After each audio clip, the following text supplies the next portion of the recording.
When Jeep introduced the Wagoneer in 1963, it included both 2- and 4-door models, including a 2-door panel or delivery wagon.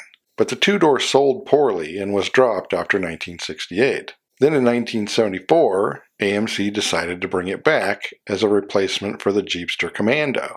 It was 184 inches long on a 110-inch wheelbase and 3,800 to 4,700 pounds, had a reshaped greenhouse, and was renamed the Cherokee, although it was called the Gladiator wagon in some export markets.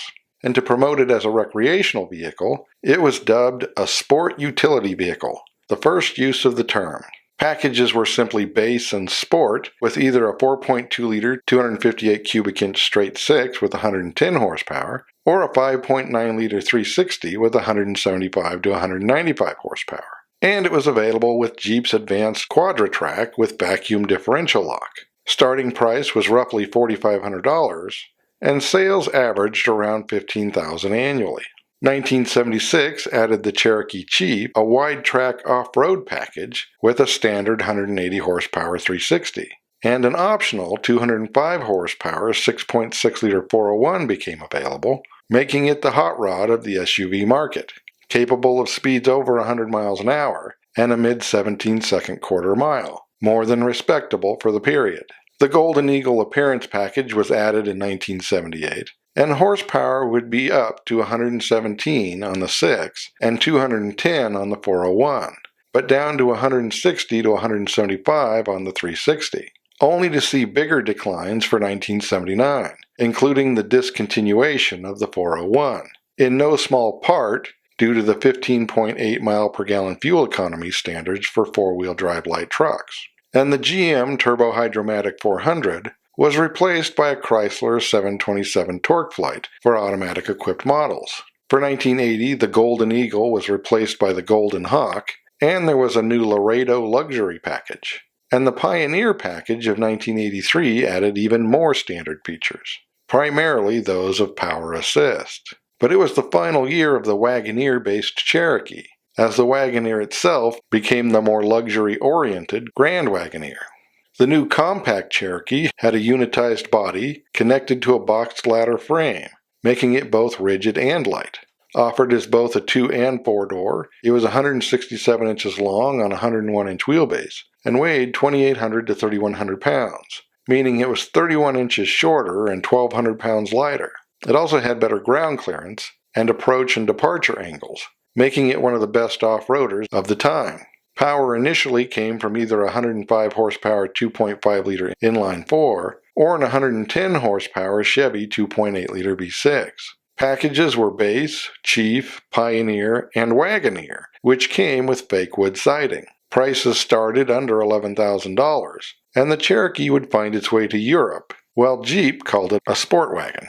1985 added a 2-wheel drive version and a 2.1-liter turbo diesel. Horsepower of the V6 was up 5, and a Laredo package arrived as the top version. For 1986, the Wagoneer got distinct front styling and became its own model, while the 4-cylinder Cherokee gained 12 horsepower.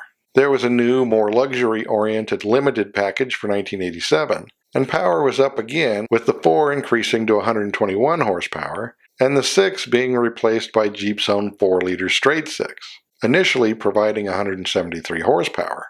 It easily put Jeep at the top of the segment, gaining another 4 horsepower the next year, when it also saw the introduction of the Sport package, that mostly consisted of a wheel and stereo upgrade.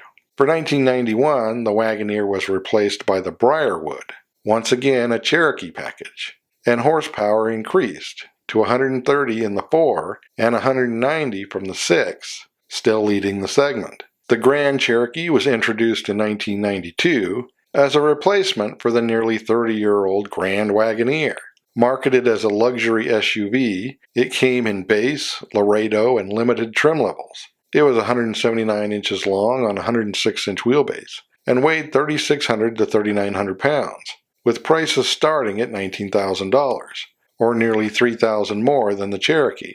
Engines included the 4-liter straight 6 with 181 to 190 horsepower, and the Chrysler 5.2-liter 318 with 212 to 220 horsepower. First-year sales were just under $130,000 and climbed quickly through the model run.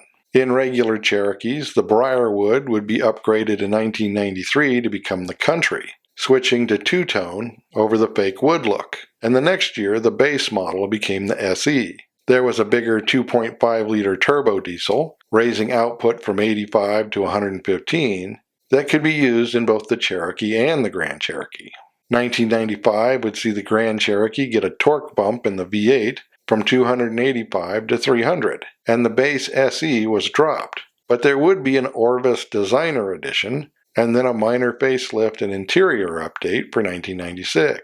There would be yet another luxury package that year for the Cherokee as the Classic, and it finally got a facelift for 1997, cleaning up the look and hiding the hatch hinges. While the Grand Cherokee gained a new Special Edition, not to be confused with the earlier SE.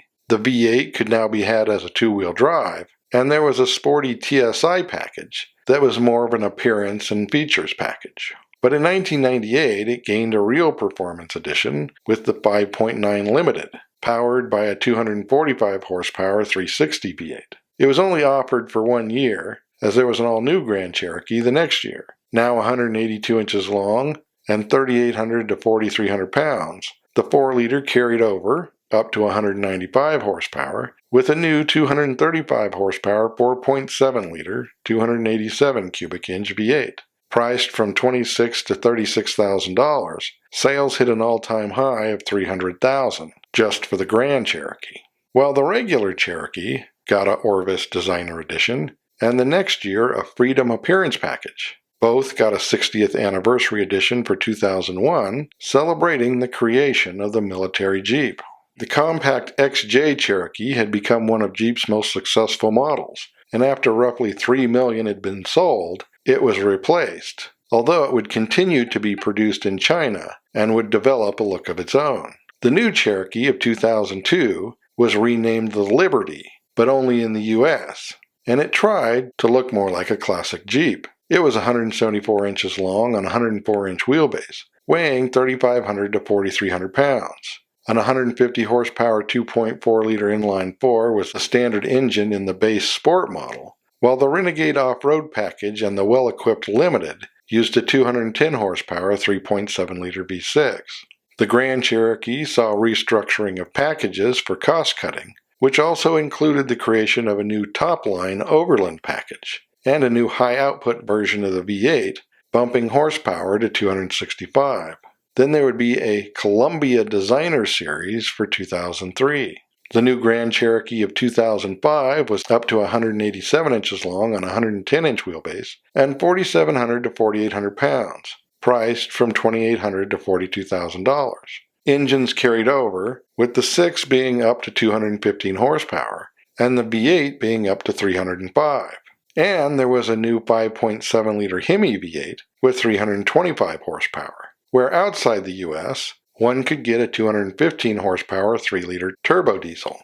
There was a new Rocky Mountain Appearance Package, and for 2006, a 65th Anniversary Edition, as well as a Performance SRT8 package that moved up to a 6.1-liter Hemi with 420 horsepower, making it capable of a high 13-second quarter mile and speeds over 155 miles an hour. There was a minor facelift for the Grand Cherokee in 2008, and there was a new Liberty/Cherokee, depending on the market, up to 177 inches long on a 106-inch wheelbase, with weight ranging from 4,000 to 4,800 pounds, and a long wheelbase version was sold as the Dodge Nitro.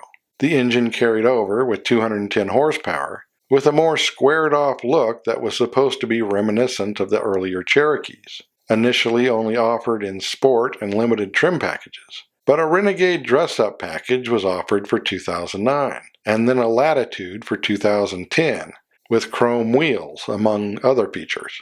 And other packages would follow, including a Jet Edition, Arctic Edition, and 70th Anniversary Edition. It would get a minor facelift for 2011, and the Grand Cherokee was redesigned, up to 190 inches long on a 115-inch wheelbase, with weight being 4,500 to 5,300 pounds. Base engine moved to a 290 horsepower 3.6-liter Pentastar V6, except some outside markets, which got a smaller 240 horsepower 3-liter version. The 5.7-liter Hemi remained, with 360 horsepower, and the SRT-8 returned for 2012, using a 6.4-liter 392 Hemi with 475 horsepower. A mid-13-second truck, still capable of speeds over 155 miles an hour. The Liberty would be discontinued the same year. 2013 added a Trailhawk off-road package to the Grand Cherokee, as well as the Alpine and Vapor appearance packages. But there would be an all-new Cherokee for 2014, 182 inches long on a 106-inch wheelbase, and 3,700 to 4,000 pounds. Initially offered in Sport, Latitude, Trailhawk, and Limited trim levels, it was priced from $24,000 to $30,000. And power came from an 184 horsepower 2.4-liter Tiger Shark inline 4, a 271 horsepower 3.2-liter Pentastar V6, and in some markets, an 182 to 197 horsepower 2.2-liter turbo diesel. 2015 added the Altitude with blacked-out trim, and 2016 an Overland and 75th Anniversary Edition. A high-performance package was added to the Grand Cherokee as the SRT Trackhawk in 2018, powered by a supercharged 6.2-liter Hemi V8 with 707 horsepower, a 12-second SUV with a top speed near 185. The Cherokee received a facelift the next year, mostly to tone down what many considered too radical of a look, and naturally, 2021 would have an 80th Anniversary Edition. There was a new Grand Cherokee for 2022, with the long wheelbase version being released first as the Grand Cherokee L. It was 205 inches long on a 122-inch wheelbase and weighed 4,600 to 5,300 pounds, while the regular Grand Cherokee was 194 inches long on a 117-inch wheelbase and 100 pounds lighter. There is no SRT variant, but the other engines carried over, from the 293 horsepower Pentastar 6 to the 357 horsepower 5.7-liter Hemi, with prices starting over $42,000 and climbing well above $60,000. But sales were still around $230,000 for the year. The Cherokee was discontinued in 2023 at the request of the Cherokee Nation, but the Grand Cherokee carries on, at least for the time being, and continues to introduce new packages, such as the High Altitude, with an all-new electric version expected to arrive for 2028. So as always, thanks for watching. Don't forget to comment below and like and subscribe.